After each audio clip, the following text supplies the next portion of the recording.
Hi friends, welcome to Skynit nature. నేను వీణా సురేఖ. అందరూ ఎలా ఉన్నారండి? బాగున్నారా?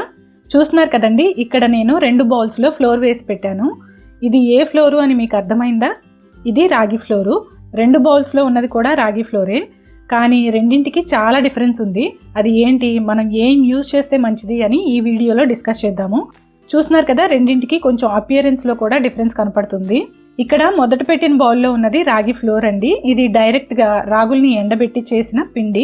ఇక రెండవది వచ్చి రాగి మాల్ట్. ఇది రాగుల్ని ఎండబెట్టి కాకుండా నానబెట్టి చేసిన పిండి. ముందుగా మనం అసలు రాగుల్ని ఎందుకు డైలీ డైట్లో యాడ్ చేసుకోవాలి అని చూద్దాము. రాగుల్లో ముఖ్యంగా చెప్పుకోవాల్సింది ఇందులో ఉండే కాల్షియం ఇంకా ఐరన్ కంటెంట్. ఈ 2 పుష్కలంగా ఉండడం వల్ల బోన్ హెల్త్కి బాగా ఉపయోగపడతాయి.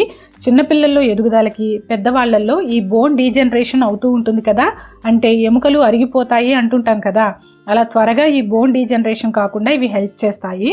అలాగే వీటిని తినేటప్పుడు స్పెషల్గా వీటిని ఏమి పొట్టు తీసి వాడుకోవడం జరగదు.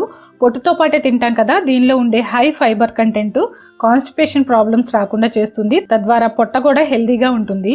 అలాగే ఇవి బెస్ట్ వెయిట్ లాస్ ఫుడ్ అనమాట. ఎనర్జెటిక్గా ఉండే ఫుడ్ కడుపు నిండా తినాలి, బట్ వెయిట్ పెరగకూడదు అనుకునే వాళ్ళు రాగుల్ని డైట్లో యాడ్ చేసుకోవడం బెస్ట్ ఆప్షన్.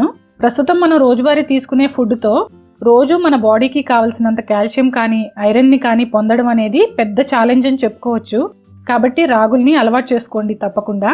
తర్వాత ఈ మాల్ట్ అంటే ఏంటి, ఫ్లోర్ అంటే ఏంటి అనేది ఇప్పుడు చూద్దాము. మనకి అవైలబుల్గా ఉన్న మిల్లెట్స్ కానీ సీడ్స్ కానీ 2 రకాల పద్ధతుల్లో పిండి తయారు చేయడం జరుగుతుంది.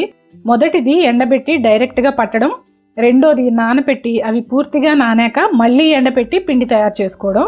ఈ 2వ పద్ధతుల్లో తయారు చేసిన దాన్ని మాల్ట్ అంటారనమాట.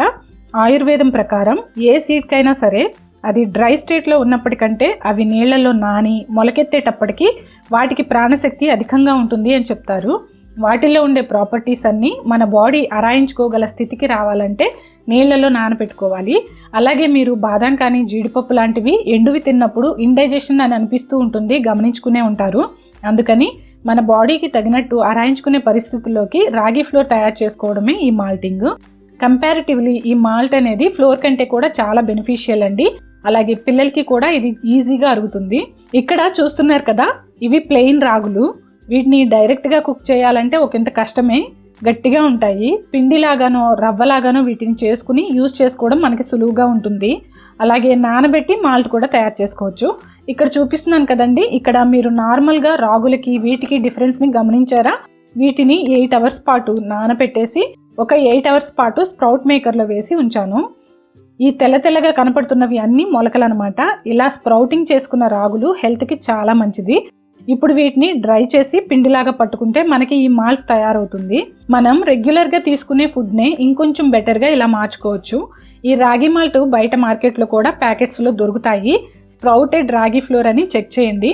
ఇది ఈరోజు వీడియో. నచ్చితే ఒక లైక్ చేయండి. ఛానల్కి ఫస్ట్ టైం వస్తే కనుక సబ్స్క్రైబ్ చేయడం మాత్రం మర్చిపోకండి. Thanks for watching. బాయ్.